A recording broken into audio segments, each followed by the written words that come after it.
बिंदू चौक म्हणजे कोल्हापूरचा मध्यबिंदू. याला बिंदू चौक नाव कोणी दिलं? मध्यावर आहे म्हणून बिंदू चौक झाला का हा? नाही, ते एका हुतात्म्याचं नाव आहे. 1942 साल महात्मा गांधींनी चले जावची चळवळ सुरू केली आणि लोकांना आदेश दिला, करो वा मरो. तो दिवस होता 8 आणि 9 ऑगस्ट 1942.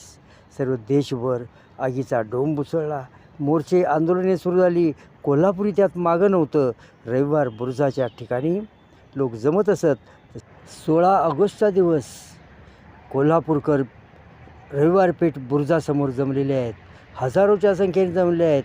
ब्रिटिश सैन्यानं त्यांना पांगवण्यासाठी लाठीमार सुरू केला, अश्रुधूर सुरू टाकला आणि त्यातच एक काठी एका विद्यार्थ्याच्या डोक्यात लागली.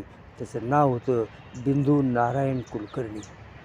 लोकांनी त्यांना CPRमध्ये हलवलं, पण काही उपयोग झाला नाही. बिंदू नारायण कुलकर्णी हे जग सोडून गेले. हा एक विद्यार्थी, या हुतात्मा झालेल्या विद्यार्थ्याचं नाव बिंदू चौक म्हणून देण्यात. आता त्यांचे वारस कोण आहेत? देशाच्या स्वातंत्र्याला 50 वर्षे पूर्ण झाली तेव्हा शासनानं सर्वत्र स्वातंत्र्य सैनिकांचा सत्कार करायला सुरुवात केली. जे हुतात्मे होते त्यांच्या वारसांचा सत्कार सुरू झाला आणि बिंदू नारायण कुलकर्णी यांची वारस शोधायला लागले. शासकीय अधिकारी, राजकीय कार्यकर्ते, सामाजिक कार्यकर्ते त्यांच्या मूळ गावापर्यंत म्हणजे मुतनाळपर्यंत गेले. तालुका गडिंग्लज शोध घेतला, पण मुतनाळमध्ये कोणी नातेवाईक सापडत नाहीत. मग नातेवाईक आणायचे कुठून, वारस आणायचे कुठून? तेव्हा एका अधिकाऱ्याच्या लक्षात आलं की अरे, हा तर विद्यार्थी आहे, म्हणजे यांना शाळा असणार. ती शाळेचा शोध घेण्यात आला.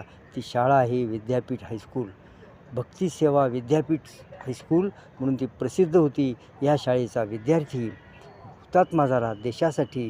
ही एक शाळेलासुद्धा अभिमानास्पद गोष्ट आहे.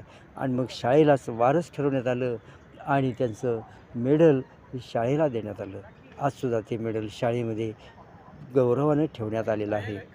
दरवर्षी 16 ऑगस्टला शाळेचे विद्यार्थी मिरवणूक काढून बिंदू चौकात येऊन बिंदू नारायण कुलकर्णी यांच्या स्मृतींना अभिवादन करतात आणि देशाच्या स्वातंत्र्याचा, महात्मा गांधींचा जय जयकार करतात.